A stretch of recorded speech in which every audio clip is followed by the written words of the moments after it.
I'd like to tell you the story of John Reed Wolfskill. Now, John Reed Wolfskill was one of the first settlers in Solano County. He arrived here as early as 1842. John Reed Wolfskill, born in 1804, began life in Boonesboro, Kentucky, the settlement Daniel Boone founded. 5 years later, the family moved to Missouri, then a new territory and a virtual wilderness. For John and his brothers, farming, livestock raising, trapping, and hunting became second nature, necessary skills to acquire in those early pioneer days. John's brother William eventually headed west, at one point traveling with George Yount. In time, William was making his mark in the heart of what is now Los Angeles, pioneering the citrus industry. His was to become the world's largest orange grove. In 1838, John headed out west to help his brother in the citrus business. John would later say he labored for a mere pittance. It is understandable that in only a few years' time, John was yearning for a ranchero of his own. He heard there was land available around Poudre Creek, and in 1841 or 1842, he headed north on a scouting trip. He stopped to visit his brother's friend, George Yount, who gave him a fresh horse for the rest of his journey. From Yountville, John took the Fremont Trail, which brought him over the hills into Green Valley. From there, he followed a trail which went through Sassoon Valley, past what is today Vacaville, finally arriving at the banks of the Poudre Creek. This area was a dense wilderness teeming with all manner of wildlife, including mountain lions and the fearsome grizzly bears. Wolfskill wisely spent his first night wedged high off the ground in between two limbs of a sturdy tree. John traveled back to Los Angeles to make arrangements to obtain the land through a Mexican land grant. His brother William, having become a Mexican citizen, obtained the land in his name. The land deeded May 24, 1842, was a vast 17,754.73 acres and was referred to as a Wolfskill land grant. John was now 38 years old. Wolfskill's land was situated on both sides of Rio de los Putos, Poudre Creek, between what is now Vacaville and Winters. It started where Poudre Creek flowed out of the canyon, where Lake Solano Park is, to the present town of Winters. Today, this land would be situated on both Yolo and Solano county lines. As soon as the land deal was solidified, John R. Wolfskill returned to Poudre Creek to take up his land. As a skilled backwoodsman, he was well suited to the hardships. He built a pioneer wattle hut, a structure made of poles intertwined with twigs, reeds, or branches. His days were spent hunting for all his food and clearing the land, and he often shot grizzly bears. He killed a large number of grizzlies. He often told a story of shooting 5 in the space of 1.5 miles along Poudre Creek. By September 1842, he improved on his living conditions by constructing an adobe with the help of a wandering Mexican or Indian. A common practice in those days was to enclose one's land with a ditch filled with brushwood. In this way, crops were protected from wild animals.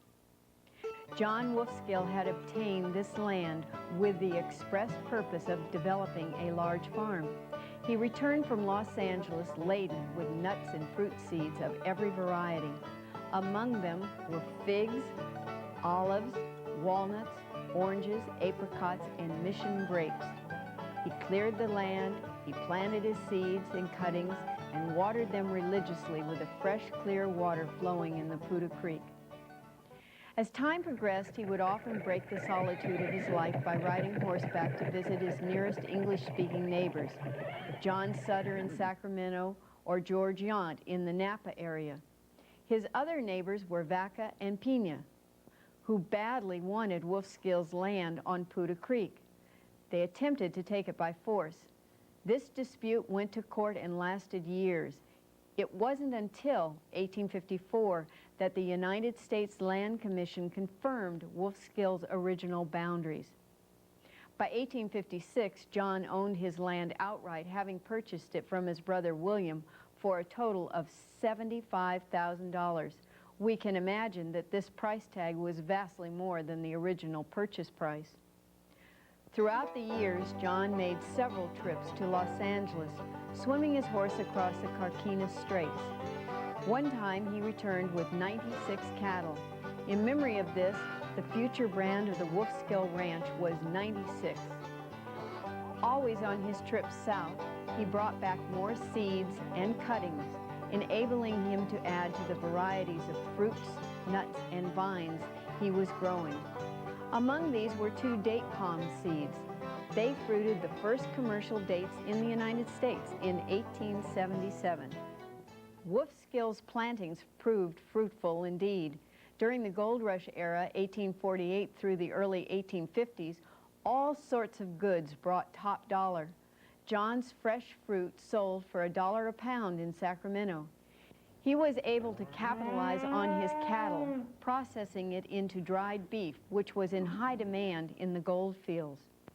3 of John's brothers eventually joined him. Matthias arrived from Missouri in 1850. Sarshall came 2 years later, and Milton came soon after. John gave his brothers land to cultivate as their own, and they soon had commercial orchards and were successfully raising cattle. Bit by bit, other pioneers settled along Poudre Creek, and Uncle John, as he was known to the locals, was recognized as the father of Solano County's orchards. It was he who encouraged the early residents of Pleasance Valley to cultivate grapes and fruit trees. They bought land from Wolfskill, and he provided them with fruit tree cuttings, the cultivation know-how, and he even loaned them farm tools. John moved from his adobe when his brothers arrived, and together they built and moved into a log house. Then John built a frame dwelling for himself. This was built at some expense, as timber was not easy to come by. He had the timber hauled from Benicia. The wood cost him 12.5 cents a foot. The driver of his team and wagon cost him $16 a day. For a time, John found female companionship with Carmelita Tapia, and they had a son, Edward. But John waited until 1860, when he was 56, to get married. His wife was Susan Cooper of Benicia. He immediately set about clearing out dense foliage in a choice location on the Poudre Creek and built his bride an estate. In 1864, he put the finishing touches on this 2-story native stone house.